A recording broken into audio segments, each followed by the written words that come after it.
Jésus est en train de reprendre la prophétie de Jean-Baptiste dans Matthieu chapitre 3, verset 11. Jean-Baptiste qui dit, moi je vous baptise d'eau pour vous amener à la repentance, mais celui qui vient après moi est plus puissant que moi. Jean-Baptiste parlait de Jésus-Christ. Je ne suis pas digne de porter ses souliers.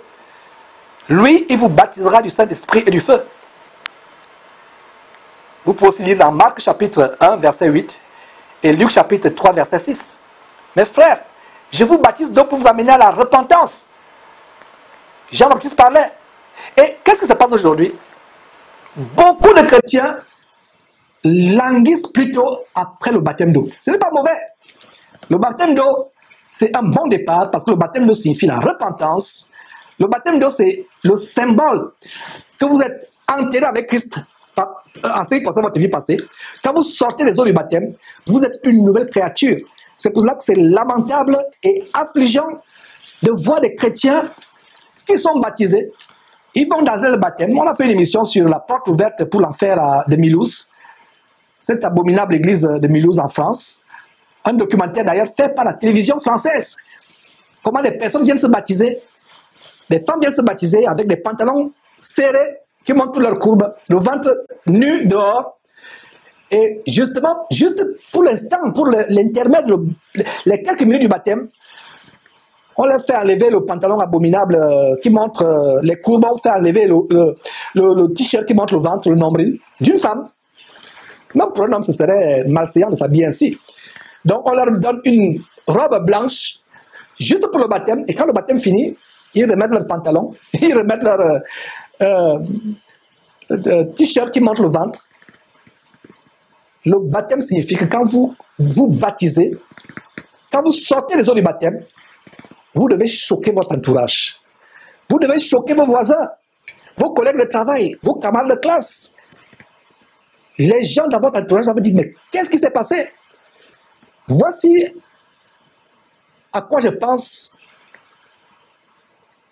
quand on parle de baptême d'un chrétien. Imaginez-vous que quelqu'un vient vous dire qu'il s'est baptisé, les mêmes mensonges, la même jalousie, la même haine, les mêmes convoitises, le même amour du monde, la même manière de s'habiller comme une prostituée. Si un camion, quelqu'un vient vous dire qu'il a été écrasé par un camion qui roulait à... Il a été cogné par un camion qui roulait à 1000 km à l'heure, vous lui demandez, le camion t'a vraiment cogné? Tu lui dis oui, le camion m'a cogné. Il n'y a même pas eu de gratinure. D'abord, le fait qu'il vienne vous le dire, c'est un problème. C'est un problème. Alors, si quelqu'un dit qu'il a été baptisé, il n'y a pas de changement,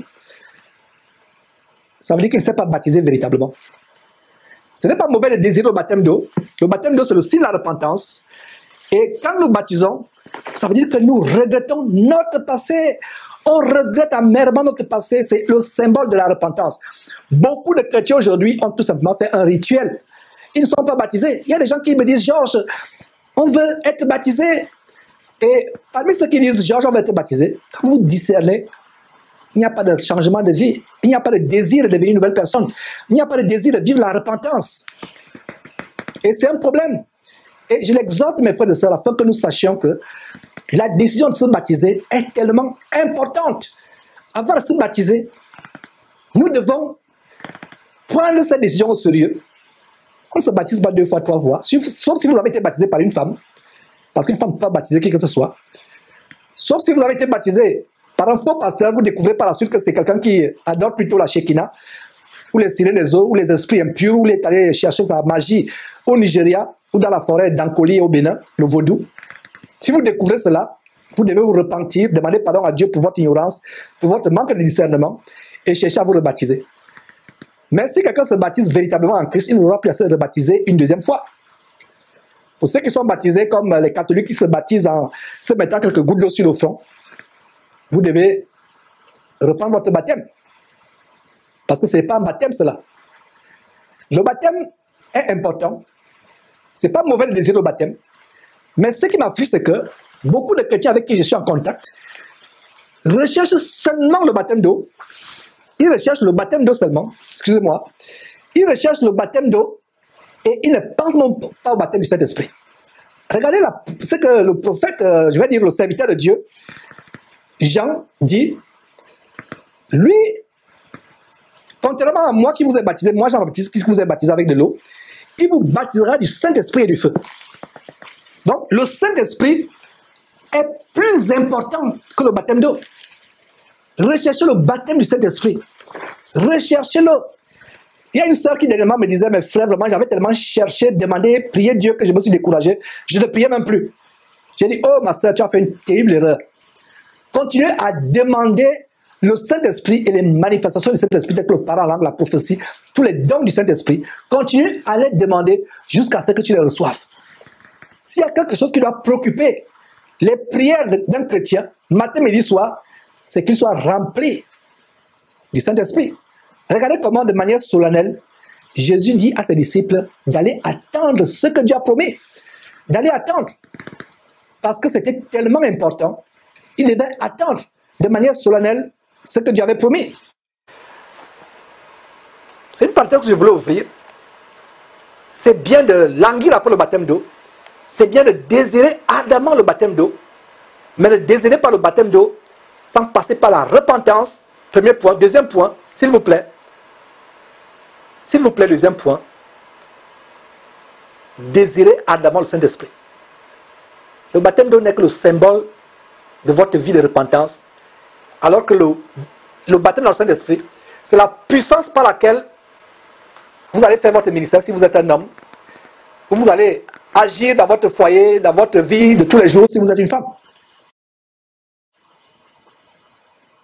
Laissez-moi vous comparer l'homme qui est baptisé d'eau mais qui n'a pas le Saint-Esprit. Le baptême d'eau, c'est comme une batterie qui a été fabriquée. Parce que quand il y a un baptême d'eau, sans baptême d'eau, il n'y a pas de batterie. Donc le baptême d'eau est comme la carapace de la batterie. Et le baptême de Saint-Esprit est comme la puissance qu'on met dans cette batterie par les éléments qui font cette puissance et l'écrit dans la batterie.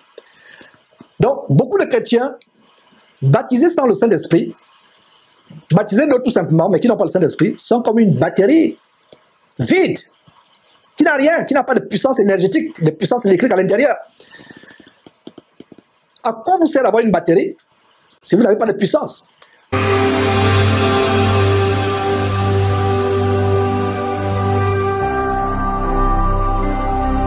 Jésus-Christ TV, vous connaîtrez la vérité et la vérité vous affranchira.